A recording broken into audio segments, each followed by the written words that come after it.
tövbekar oldu, gücendi şu yüreğim. Aşka tövbekar oldu, şu gencecik yaşımda. Hayatım ziyan oldu, hayatım ziyan oldu. Dağların başlarına çıkıp da bakacağım. Benimle zoru nedir, kadere soracağım. Feleğe soracağım, feleğe soracağım. Zoru nedir benimle, kadere soracağım. Feleğe soracağım, kadere soracağım.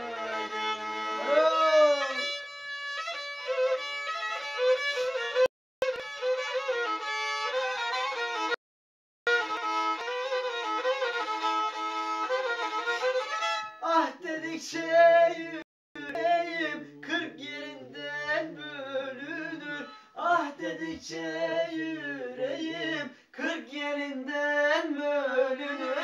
Alma benim ahımı, ağlanlar sürünür. Ağlanlar sürünür.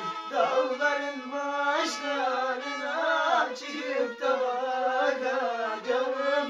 Benimle ne zorun var, feleğe soracağım. Kadere soracağım, feleğe soracağım.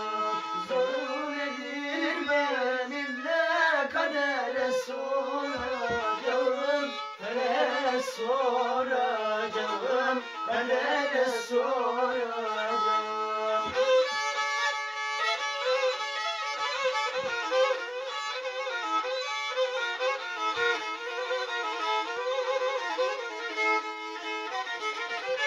Derdimi anlatayım ağaçlara, taşlara.